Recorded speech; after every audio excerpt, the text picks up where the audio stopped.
Kendall's Metal Shop. This week on Metal Shop, we dig out the hairspray for some 80s glam bands. Glam metal, also popularly known as hair metal, achieved a great deal of commercial success in the 80s and early 90s. Borrowing from the glam rock of the 70s, hair metal created a unique identity with aesthetically crafted upbeat rock anthems and emotionally charged power ballads. Glam metal took over the 80s with its flashy style, big hooks, and larger-than-life attitude. Yeah, some people dismissed it as all looks and no substance. But there's no denying its impact on rock and metal's mainstream success. The genre-filled arenas dominated MTV and made rock stars out of bands that embraced both heavy riffs and over-the-top theatrics. Some acts had the talent and showmanship to stand the test of time, while others faded as quickly as the trends. But during its peak, glam metal ruled the charts and the airwaves like no other rock movement. Here come the bands that made a massive impact and left a lasting mark on metal history. Hi, this is Ozzy Osbourne. Hi, this is James from Metallica. Hey, how you doing? This is Frankie Banali from Quiet Riot. Hi, I'm Jon Bon Jovi on Metal Shop. Metal Shop.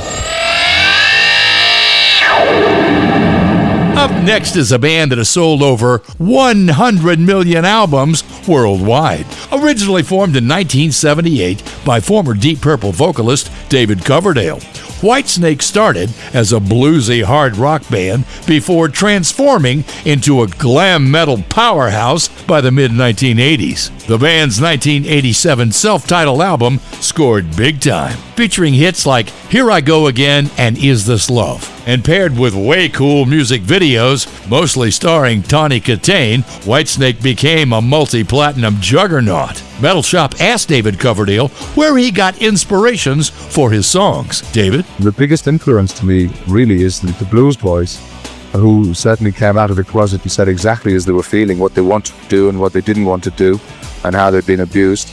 Whereas basically the essence of the upbringing that I initially heard from the pop music that I heard in England is like, Mrs. Brown, you've got a lovely daughter, you know, sort of couched in chocolate box ball.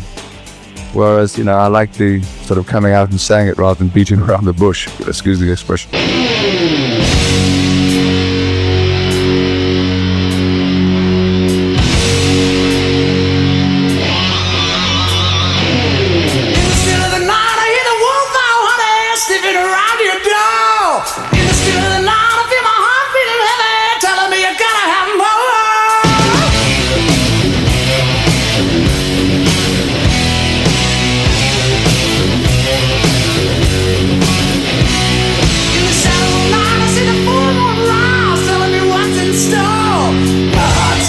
My body started shaking and I can't take no more.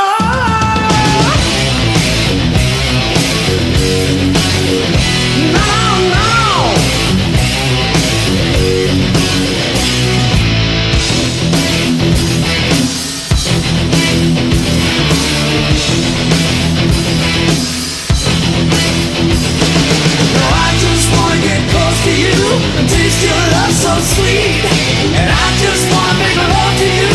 Feel your body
Whitesnake and Still of the Night, as Metalshop's spotlight falls on glam metal bands of the 80s. Coverdale's powerful vocals and the addition of guitarists like John Sykes and later Steve Vai helped cement their arena-filling sound. Whitesnake was a glam metal icon. Stick around. There's more where that came from as Metalshop's dive into the world of 80s glitter, lipstick, and Aquanet continues. Hey man, this is Janie Lane. This is Joey Allen. We're Warrant. We'll be back with more Metal Shop right after these words.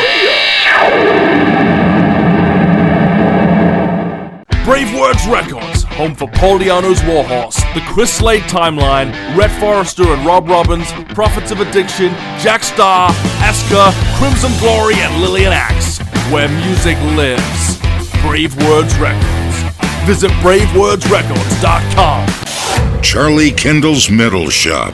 Well, hey, welcome back to Metalshop's Hairband Spectacular. Skid Row has sold over 9 million records. They skidded onto the scene in 1989 with a harder edge take on glam metal, propelled by the vocals of Sebastian Bach. Their self-titled debut album produced hit songs like 18 in Life and Youth Gone Wild.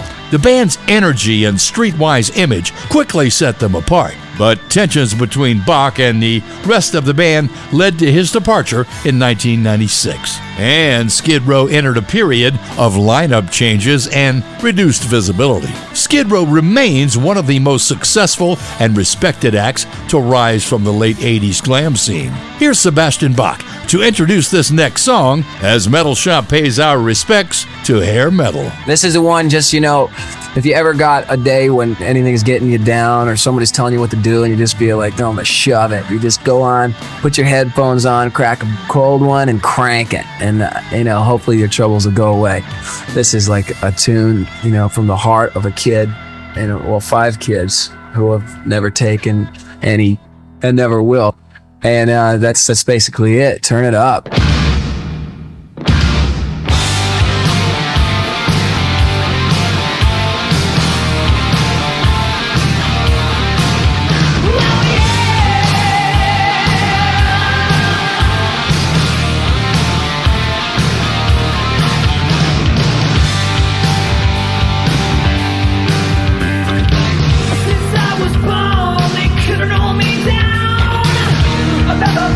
Kid, another bird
Skid Row, serving up Youth Gone Wild on Metal Shop's Glam Metal Extravaganza. Glam was not a new thing in the 80s. You see, there was Gary Glitter, Slade, T-Rex, and David Bowie that led the charge back in the 1960s. Twisted Sister picked up on that and went on to sell over 12 million records. Their most successful album, Stay Hungry, achieved multi-platinum status in the U.S. with sales of more than 3 million copies. Twisted Sister was formed in the early 70s in New York, but didn't achieve mainstream success until the mid-1980s. Led by the flamboyant and outspoken Dee Snider, the band built a strong following through relentless touring and outrageous live performances. Their breakthrough came with 1984's Stay Hungry, featuring rebellious anthems like We're Not Gonna Take It and I Wanna Rock. Metal Shop asked Dee Snider where the album title Stay Hungry came from.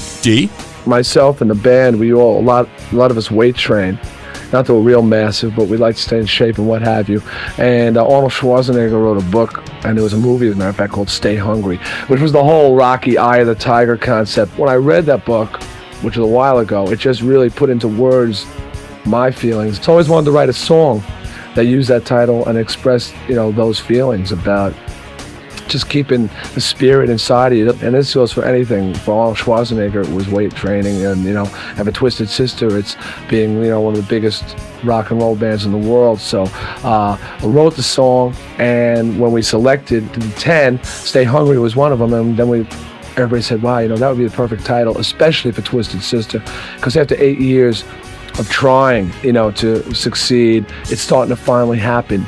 And the whole reason is because we are hungry. We never at any point in our 8 years have stopped fighting and gave up and lost the urge and desire to make it. I wanna rock!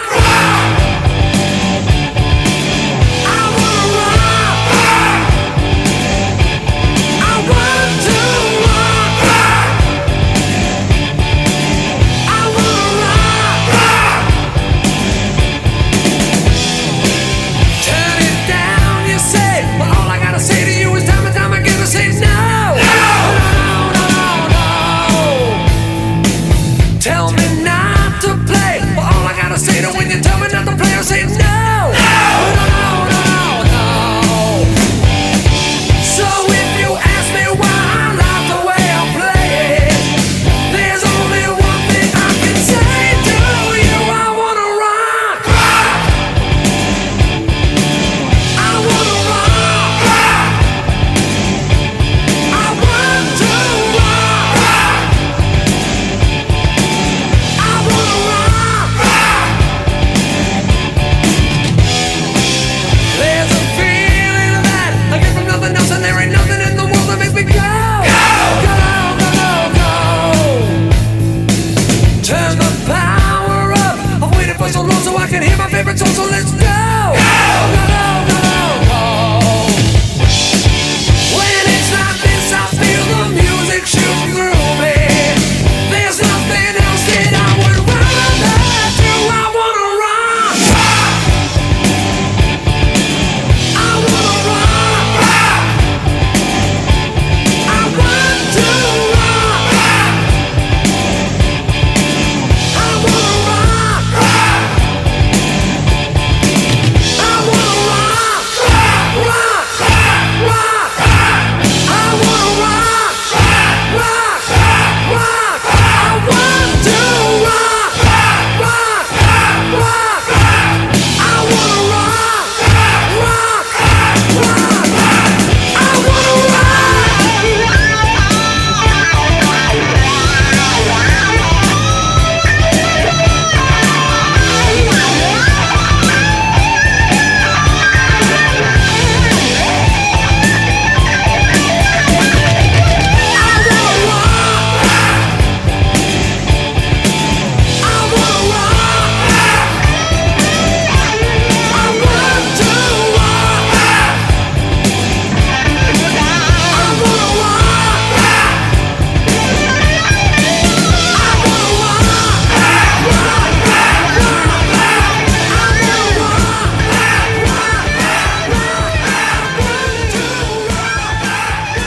Twisted Sister and I Wanna Rock The band's blend of heavy metal attitude and glam-influenced theatrics made them MTV staples. Snyder also became a vocal defender of artistic freedom, famously testifying before the U.S. Senate against the PMRC in 1985. They disbanded in 1988, but reunited in the 2000s for successful tours and charity performances. Twisted Sister's legacy as a symbol of anti-establishment rock endures, with their biggest hits remaining rally cries for rebellion. Hi, this is Stephen Piercy from Ratt, and we're invading your privacy on Metal Shop. Next up, we find a band that record execs and radio didn't like their name, Ratt. Too bad! They've sold over 20 million records throughout their career. Ratt emerged from the LA glam scene in the early 1980s, carving out a distinct space with their sleazy riffs, catchy choruses, and Sunset Strip swagger. Led by vocalist Stephen Piercy and anchored by guitarist Warren DeMartini's sharp guitar playing, Ratt's 1984 album Out of the Cellar was a commercial smash. Their style was harder edged than many of their glam contemporaries, giving them crossover appeal with both metalheads and mainstream audiences. Metal Shop asked Stephen Piercy what category he thought Ratt was in. Here's what he had to say. We just want people to know that we're playing rat and roll, not heavy metal or even hard rock or whatever. We decided just to call it rat and roll because we're retired of being called heavy metal. I mean, when we first started, and that was a scene in Los Angeles, you could have probably said we were heavy metal. But we were always a trashy type of a just rock band, so, you know, I mean, we weren't into the leathers and the studs. We weren't into it, you know.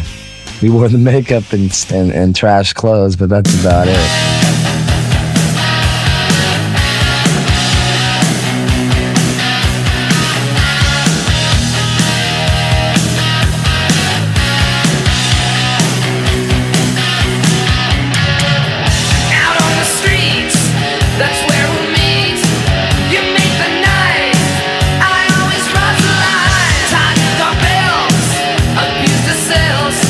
Get it away, we'll put you on your shelf.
And there you have it, a solid arena anthem from Ratt, Round and Round. Metal Shop's gawk at the Guardians of Glam continues in a moment. Go fix your eyeshadow, will you? Who do you think you are? Alice Cooper? Hey man, this is Janie Lane. This is Joey Allen. We're Warren. We'll be back with more Metal Shop right after these words.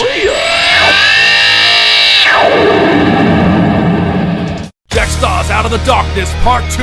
Prepare for total devastation and exploding your stereo. A must-have. Jack Star's new album Out of the Darkness Part 2 is out April 25th worldwide on Bravewords Records. Visit bravewordsrecords.com. Charlie Kendall's Metal Shop. Oh, you got here just in time. Metal Shop is saluting hair metal greats of the 1980s. Janie Lane left and rejoined Warrant multiple times before his untimely death in 2011. Their early albums remain glam metal staples, packed with sing-along choruses and radio-ready hooks. Estimates vary, but we guess Cinderella sold 10 to 15 million albums in the U.S. alone. The band was formed in Philadelphia in 1982 by singer-guitarist Tom Kiefer and bassist Eric Brittingham. Their debut album, Night Songs, in 1986 became a multi-platinum success thanks to hits like Nobody's Fool and Shake Me. But it was the band's follow-up album, Long Cold Winter, in 1988 that revealed a deeper musical maturity. Incorporating more blues and classic rock influences, songs like Gypsy Road were undeniable hits. And it didn't hurt that Jon Bon Jovi liked them too. Here's Tom Kiefer with that story. John's been great. He saw us at a club that we played down in Philadelphia called the Empire Rock Club. He was doing his album at the time in Philly, the last one. He was really intrigued by the band, I guess, and he came back afterwards and said that he was really hot on the show and came back up to Polygram and put in all kinds of good words. He was a major influence in getting us the deal.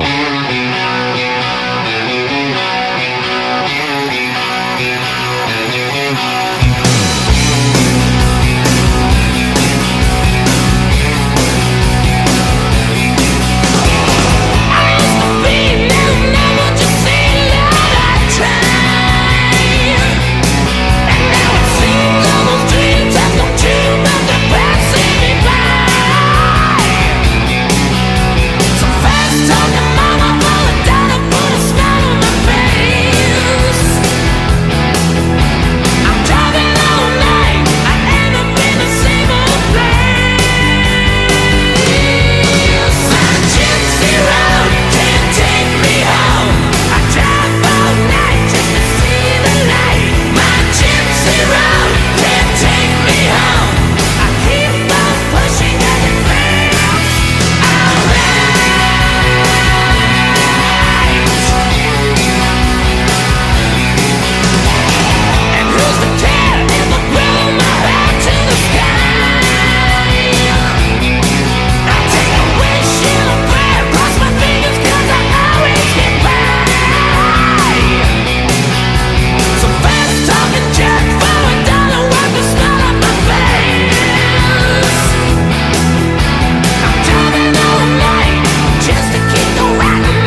Cinderella and Gypsy Road in a well-earned spot on Metal Shop's tribute to glam bands. Cinderella's momentum slowed in the early 90s due to vocal issues for Kiefer and the ever-changing musical landscape. Hi, this is Steve Clark of Phil Collins of Def Leppard from Metal Shop. Metal Shop. Next up onto the Metal Shop Spotlight is a band that has sold about 38 million albums in the U.S. alone. Def Leppard is another band that has had a past before MTV found them. Originating in England in 1977, Def Leppard was one of the first bands to blend hard rock riffs with polished production and melodic hooks. That set the blueprint for 80s arena rock. It was 1983's Pyromania, produced by Mutt Lange, that broke them into the mainstream, with hits like Photograph and Rock of Ages. Their follow-up, Hysteria in 1987, had songs like Pour Some Sugar on Me and Love Bites, and it was a smash. Even more remarkable, Def Leppard overcame the adversity they faced, most notably drummer Rick Allen's loss of his left arm in a car accident. Allen's return with a custom drum kit became a symbol of the band's resilience and unity. Metal Shop asked Steve Cullen and Steve Clark if it was hard coming back with an album and a tour after taking 4 years off. We knew it'd be hard, and it was, really. We started the tour, and there was just like die-hard fans from 83 there. To be quite honest, we didn't even expect that. We came out totally expecting no one to show up at all, really, because everything else had kind of gone wrong. And we'd gone past the stage of worrying about anything, so we just said, see what happens, We got this new stage in the middle and new album we're really pleased with. Let's just see what happens. And we knew it'd be hard work, but it's just starting to pay off now. We just look at the first part or two before Christmas is just sort of regaining the territory lost over the 4 years. It's almost now we've got back the same stage and it's like a fresh lease of life almost.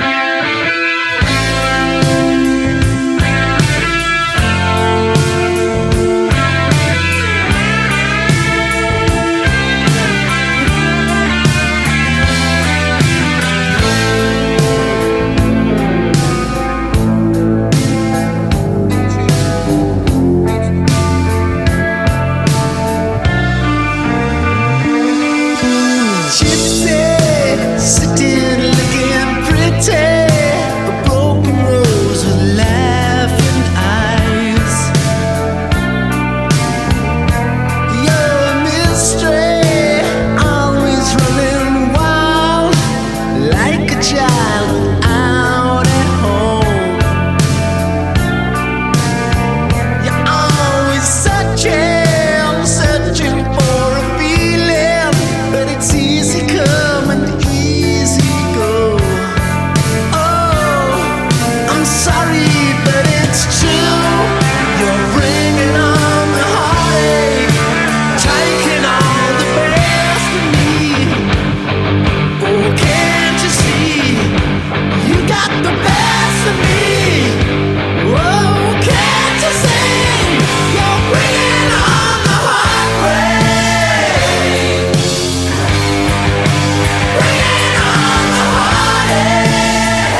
Bringing on the heartbreak, Def Leppard from before they were famous in 1981, here on Metal Shop's Glam Metal Spectacular. Even as musical taste shifted in the 90s, Def Leppard stayed strong. Their 2022 Rock and Roll Hall of Fame induction affirmed their lasting impact on rock music. When Metal Shop returns, we'll chat with the guy credited with inspiring the term hairband. Yo, this is Tuff McKagan from Guns N' Roses. Hi, this is Tom Hamilton from Aerosmith. Hey, this is Janie Lane. This is Joey Allen. We're Warrant on Metal Shop.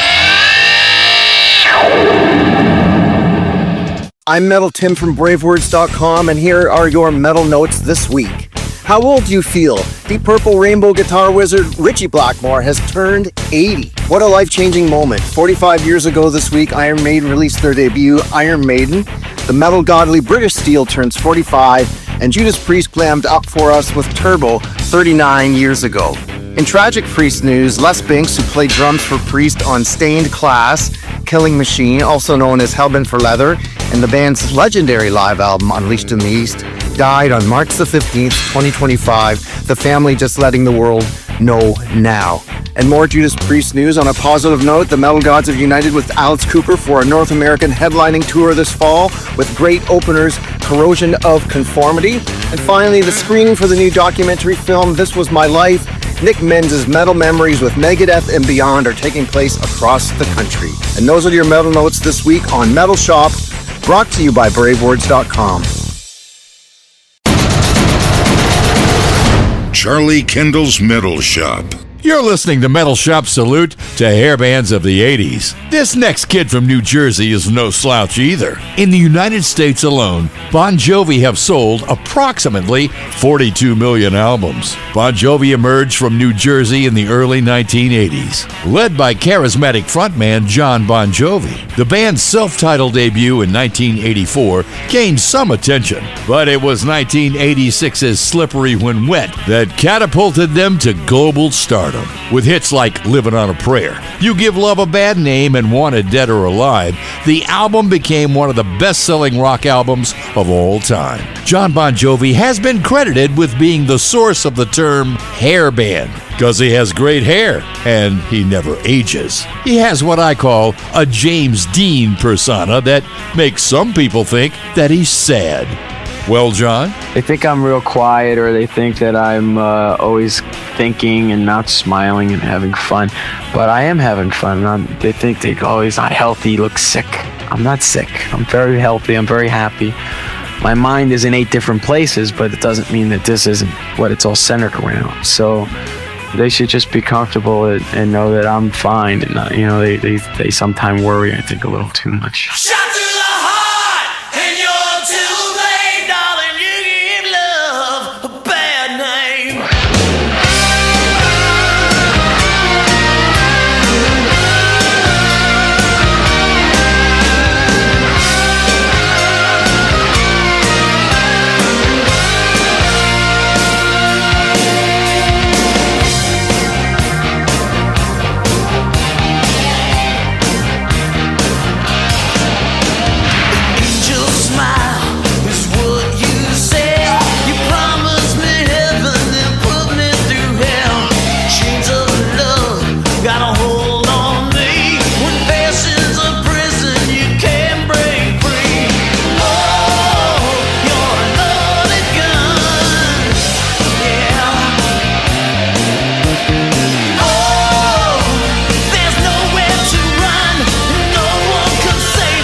Bon Jovi's first #1 song, You Give Love a Bad Name, on Metal Shop Salute to Hairbands. Hi, this is Brett Michaels from Poison on What Else? The Metal Shop. Our next group of hairspray warriors are still making waves today. Poison has sold over 6 million albums in the U.S. Here's the entire band with their rags to riches story in a nutshell. Take it away, boys. Well, here's the story. Originally, Poison was formed in Harrisburg, Pennsylvania, and we worked in the bar scene out there for a long time, but we wanted to play strictly original material, so we moved out to California in March of 1984, where the band then lost our original guitarist, and through auditions, we went through about 100 to 200 people and came up with who else? CC DeVille from Brooklyn, New York. You want to take it from there, DeVilla? Well, from there, we just played the clubs and sold out shows everywhere we played and made a lot of money. No, we played a lot of clubs and we got a really big audience draw, and then the record company saw us and said, "Guy, I think these guys are great," and signed us, and then take it away from there, Bob. And the rest is rock and roll history. We have platinum. a #1 video, a top 10 single, a top 10 album, and we just want to thank everyone. How about it, guys, from putting us right thank where you we're for at putting right our now. record where it is. Especially in the metal shop.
Poison and Look What the Cat Dragged In on Metal Shop Salute to the guardians of glam metal. Hey, all you party animals, this is Vince Neil of Motley Crue. Don't you dare go away, you stay right there now.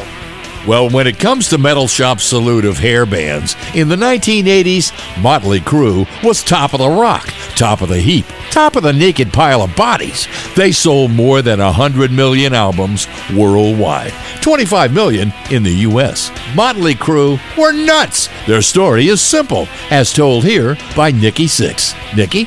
The way the band got together was me and Tommy had met playing in clubs, and there was an ad in the paper, and we just called it up Mick Mars. He came to my house with a Marshall stack. I mean, you just don't go into people's houses with Marshall stacks, you know.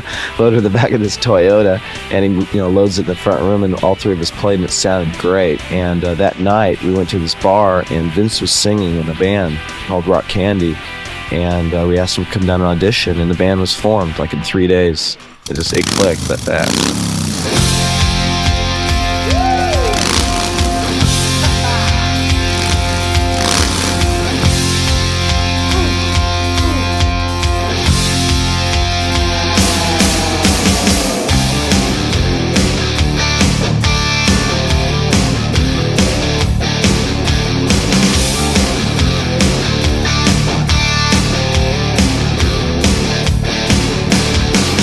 Friday night, and I need a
Motley Crue with a song about their favorite subject, girls, girls, girls. And that wraps up Metal Shop Salute to Hair Metal. Now, if you want to write to us, it's metalshop@charliekendall.com. That's metalshop@charliekendall.com. I am the Butcher, Charlie Kendall. Be here next week for Metal Shop.